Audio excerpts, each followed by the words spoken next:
Kabanata 441.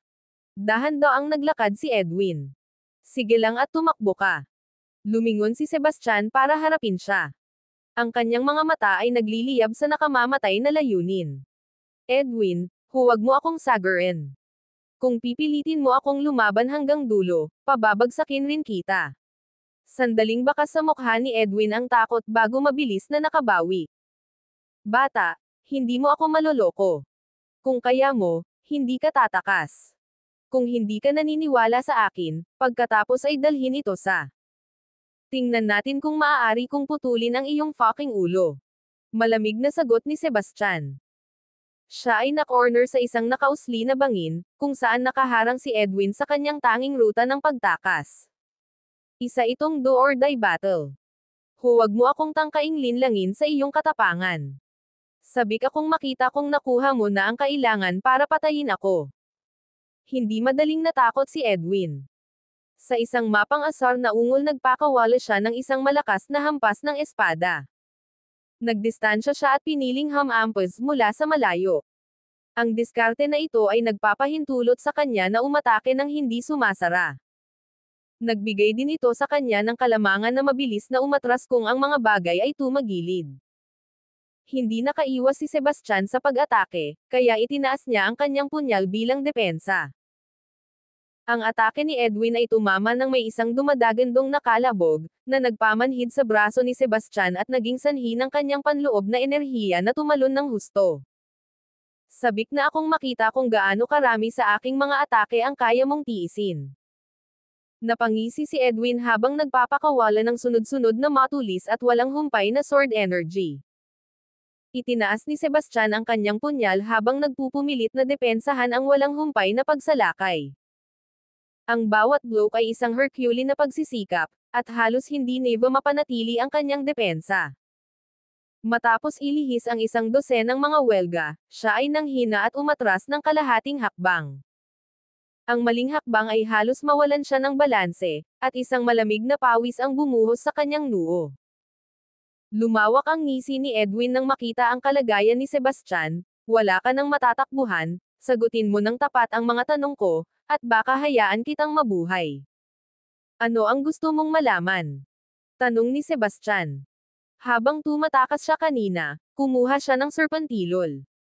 Ito ay isang makapangyarihang tableta na nagpahusay sa kanyang paglilinang at nagpuno ng kanyang enerhiya. Kinuha niya ang pagkakataong ito para tumuon sa pagpapalipat-lipat at pagpino ng kanyang panloob na enerhiya. Paano ka nagel-inang sa ganitong antas sa murang edad? Curious na tanong ni Edwin. Well, ito ay isang kombinasyon ng aking pambihirang talento at ang tulong ng ilang makapangyarihang mga pil, sabi ni Sebastian. Anong klaseng pills? Tanong ni Edwin. Ito ang sagot na pinakasabik ni Edwin na matuklasan. Ang mga pambihirang kakayahan ni Sebastian sa murang edad ay hindi lamang may ugnay sa talento. Sigurado si Edwin na may tinatagong sikreto sa likod ng lakas ni Sebastian. Ito. Inilabas ni Sebastian ang isa pang serpentilol habang dinadala ng hangin ang nakakaakit nitong pabango sa hangin. Mabilis na huminga ng malalim si Edwin at naramdaman ang pag-agos ng enerhiya sa loob niya. Nanlaki ang kanyang mga mata sa pagkakabighani. Ibigay mo sa akin ang pil, at hindi kita papatayin. Baka may ibahagi pa akong sikreto sa'yo. Anong sikreto? Curious na tanong ni Sebastian. Alam mo ba kung paano namatay ang mentor mo? Tanong ni Edwin sabay ngisi. Anong ibig mong sabihin? Sinasabi mo bang may iba pang dahilan sa likod ng pagkamatay niya? Tanong ni Sebastian. Oo naman. Ang iyong mentor ay isang grandmaster at halos kasing edad ko. Mahirap paniwalaan na namatay siya ng napakabata ng walang ibang dahilan. Siya ay nalasan habang nagsasaliksik ng mga pil sa kanyang mga unang taon, sabi ni Sebastian. Nanunuyang ngiti ang mga labi ni Edwin. Nagsinungaling siya sa'yo. Siya ang top pharmaceutical scientist sa Fader Island. Malabong nalasan siya. Siguradong may gumawa nun sa kanya. Ano? Nagulat si Sebastian. Kabanata 442. Sino? Sinong gumawa nito sa mentor ko? Sumigaw si Sebastian, puno ng galit ang kanyang boses. Kung wala si Larry, si Sebastian ay hindi nabubuhay o nakamit ang alinman sa kanyang mga tagumpay. Si Larry ay mahalaga sa kanya, tulad ng kanyang mga magulang. Si Sebastian ay palaging naniniwala na ang pagkamatay ni Larry ay resulta ng isang aksidente mula sa nakalipas na mga taon. Gayunpaman, hindi niya akalain na isa itong sadyang pagpatay. I can tell you, but you have to give me the pills first, sabi ni Edwin. Nauubusan na ako ng lakas. Either you come get them, or move aside and let me pass, sagot ni Sebastian. Kahit nasabik na siyang malaman kung sino ang pumatay kay Larry, nanatiling kalmado si Sebastian. Ang pananatiling buhay ang kanyang pangunahing prioridad, kailangan niyang mabuhay para maisagawa ang kanyang paghihiganti. Kung ibibigay niya ang mga table task kay Edwin ngayon, alam niyang hindi siya pababayaan ni Edwin.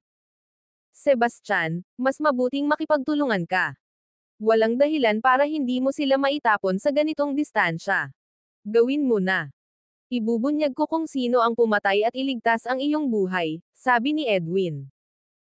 Desidido siyang kunin ang mga table task mula kay Sebastian at nagplanong hulihin siya para pilitin ang paraan ng pagpino sa kanila.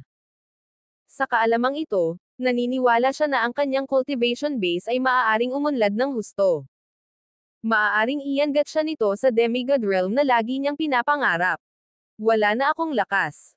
Sa hanging ito, sayang kong mahulog ang mga table task. Bakit hindi ka na lang sumama at kunin mo? Sabi ni Sebastian sabay ngisi. Bata, huwag kang magulo. Ihagis mo ang mga pil dito ngayon. Bulalas ni Edwin. Same deal kung gusto mo, kunin mo ang mga to, sabi ni Sebastian. Naghuhukay ka ng sarili mong libingan. Sumigaw si Edwin, kumukulo ang kanyang galit. Kung ayaw mo, kakainin ko na lang to, sabi ni Sebastian at isinubo ang pil sa bibig niya. Hindi. Namumula sa galit si Edwin nang makita iyon at naglaslas ng kanyang espada. Itinaas ni Sebastian ang kanyang dagger para harangin, ngunit kinilig siya sa impact. Walang pinalagpas na kabog, sinunggaban ni Edwin at tinutukan ng nakamamatay na saksak sa dibdib ni Sebastian. Mabilis na itinaas ni Sebastian ang kanyang punyal bilang depensa sabay suntok sa midsection ni Edwin. Napaungol si Edwin at gumanti ng suntok. Ang banggaan ay umalangaw-ngaw ng malakas. Napaatras siya, at namamanhid ang braso niya sa suntok. Sa kabaligtaran, ang mukha ni Sebastian ay namutla habang siya ay pinalipad sa himpapawid dahil sa epekto. Sa pagkaubos ng kanyang espiritual na enerhiya, hindi niya nakayanan ang lakas ng suntok ni Edwin. Nanlaki ang mga mata niya sa hindi maikakailang takot. Gaano man kalakas ang isang tao, ang pagharap sa kamatayan ay isang pagsubok na hindi matatanggap ng sinuman maliban kung tuluyan na silang sumuko sa buhay. Ngunit hindi pa handa si Sebastian na sumuko. Siya ay may magandang kinabukasan, maraming alalahanin, at isang malalim na sama ng loob na hindi nalutas.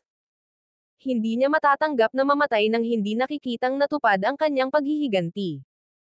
Parang natarante si Edwin. Humakbang siya para habulin si Sebastian, ngunit huli na ang lahat.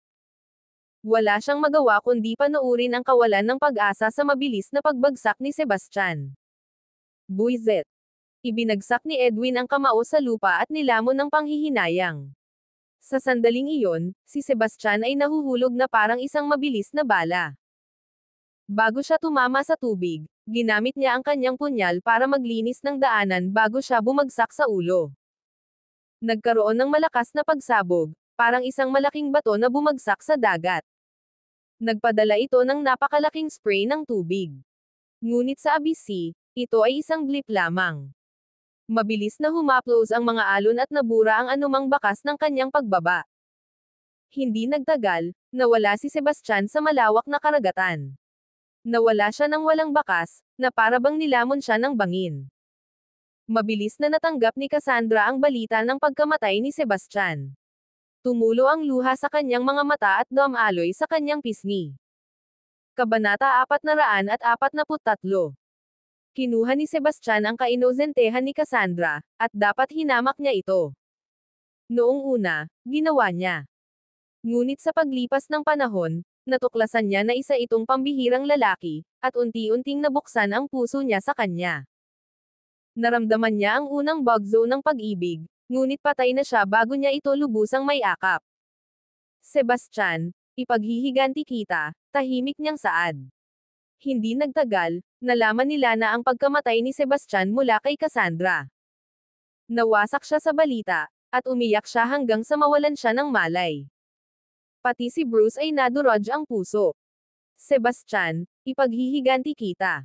Rest in peace. Sa loob lamang ng kalahating araw, kumalat ang balita ng pagkamatay ni Sebastian sa buong Fader Island. Di nagtagal, narinig ni Dracaria, Hydra, Lilian, Esme, at iba pa ang balita at nagdadalamati sila. Lalong nasaktan sina Lilian at Hydra. Ang kanilang malalim na damdamin para kay Sebastian ay naging halos imposible para sa kanila na tanggapin ang malupit na katotohanan ng kanyang kamatayan. Sa kabaligtaran, sina Julian, Bradley, at ang iba pa ay nasa mataas na espiritu at nagdiwang. Maging ang pamilyang Osborne, ang pamilyang Lloyd, ang Novastar Organization, at ang Dragonheart ay nagpapasaya sa balita. Sa gitna ng malawak na karagatan, isang malaking barko ang naglayag sa mga alon.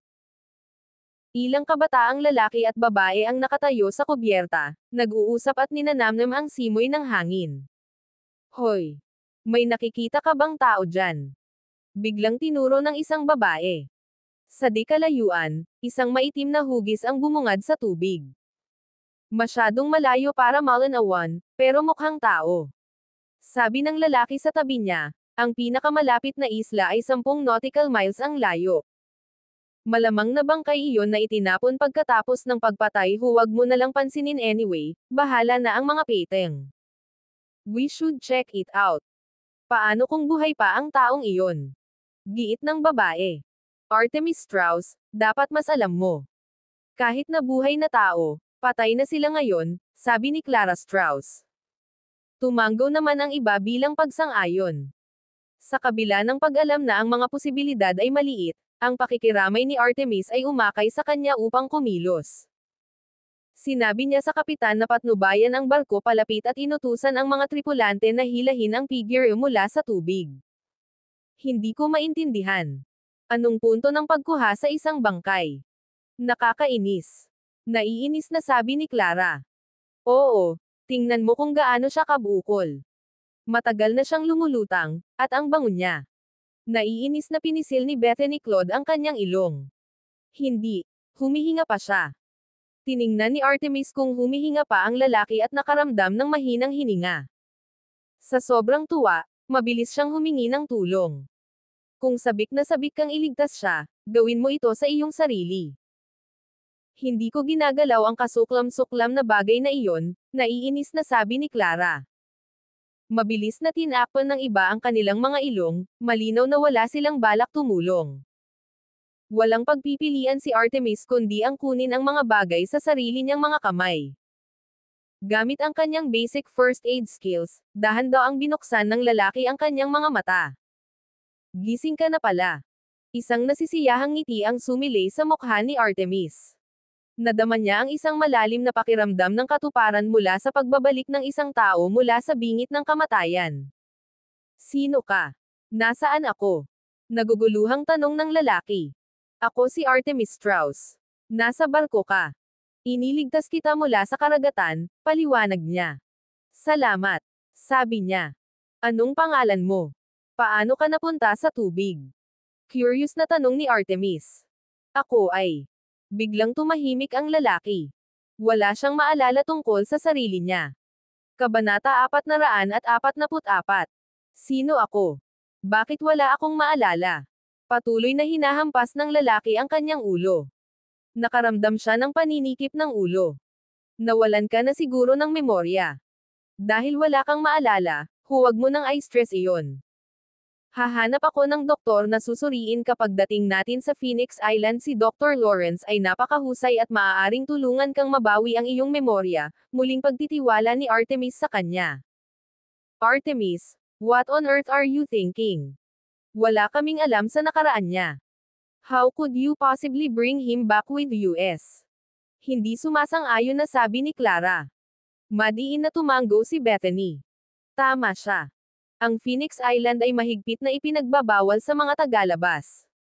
Sa kanyang hindi kilalang background, kung siya ay lumabas na isang especially iya, ito ay magiging mahirap. Muntik na siyang mamatay at mawalan ng alaala.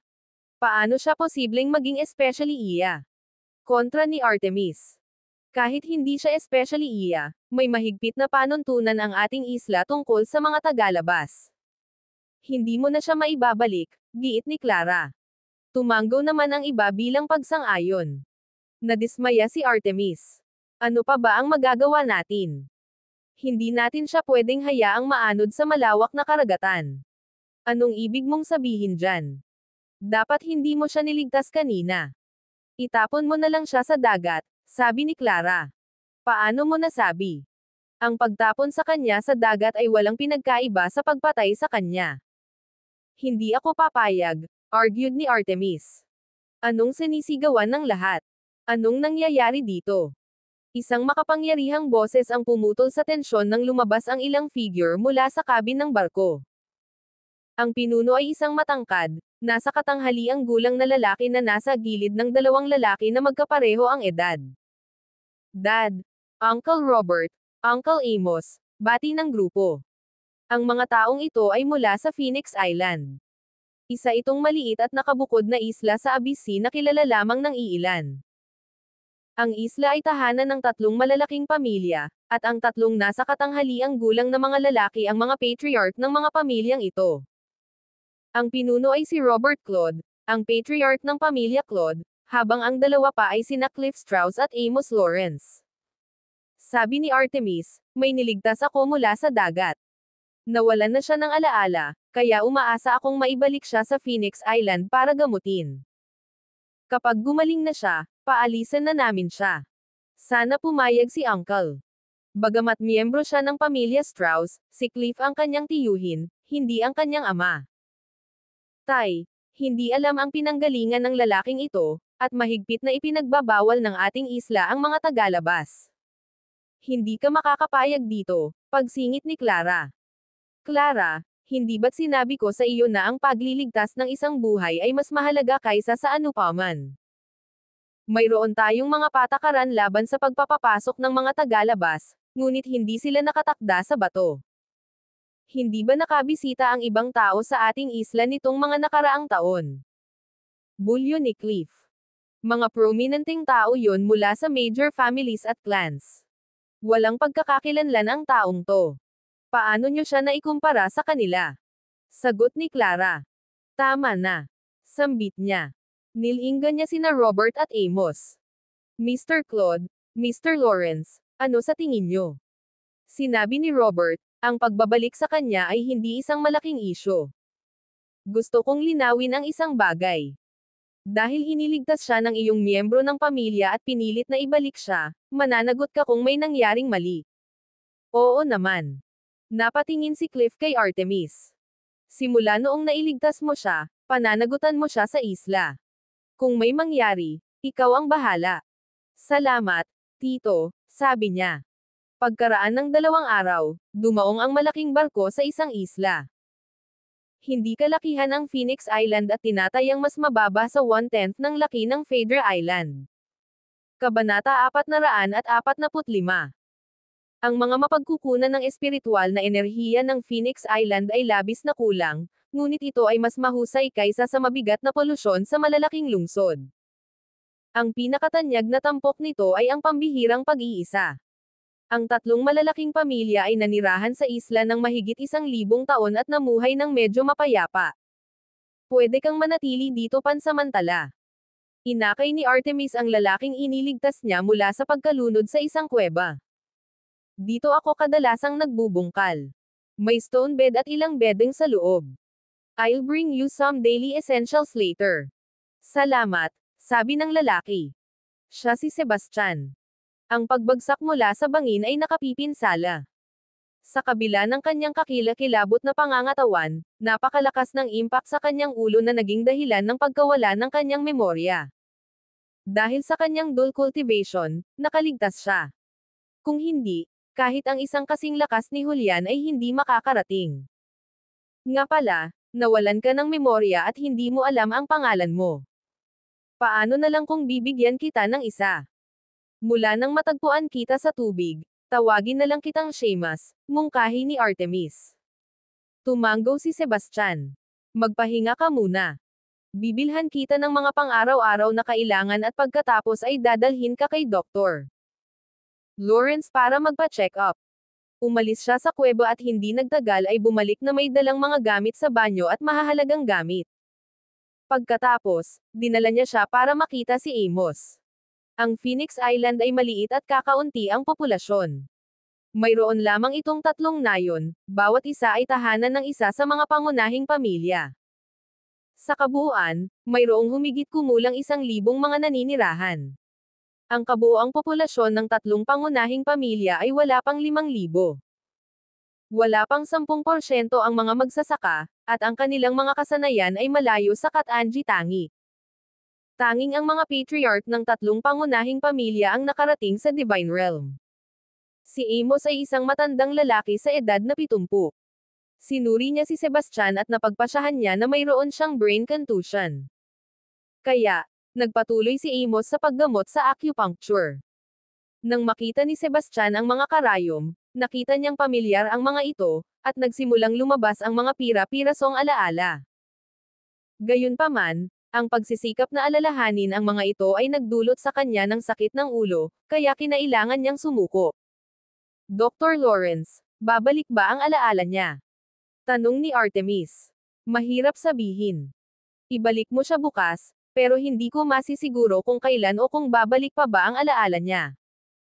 Baka umabot pa ng ilang araw, ilang buwan, o mas matagal pa, sagot ni Amos. Lumipas ang kalahating buwan sa isang kisap mata, ngunit hindi pa rin bumabalik ang alaala ni Sebastian. Gayunpaman, unti-unti siyang umangkop sa buhay sa Phoenix Island. Sa tulong ni Artemis, nakakuha siya ng posisyon bilang isang kawani ng sambahayan para sa pamilya Strauss, inasikaso niya ang mga gawain tulad ng pagwawalis at pagdidilig ng mga halaman. Dahil sa pagkawala ng memorya, katahimikan, at pagiging outsider, mababa ang tingin sa kanya ng ibang mga kasambahay. Hindi maganda ang pakikitungo sa kanya ng mga batang tagapagmana at tagapagmana ng pamilya Strauss. Madalas nila siyang pag-alitan o hampasin. Tahimik itong tiniis ni Sebastian para maiwasang magdulot ng gulo kay Artemis. Kahit na binugbog, ang kanyang stoic na pag-uugali ay ginawa lamang ng iba na tingnan siya bilang isang tanga. Tanga, halika dito labhan mo tong mga damit. Habang nagwawalis ng sahig, ilang kasambahay ang nagtapon ng 3 malalaking palanggana ng maruruming damit sa kanyang harapan. Hindi ito bahagi ng aking mga tungkulin, sagot ni Sebastian. Hoy! Ang lakas ng loob mong sumagot. Siguradong gusto mong mabugbog. Sinipa ng isa sa mga kasambahay si Sebastian.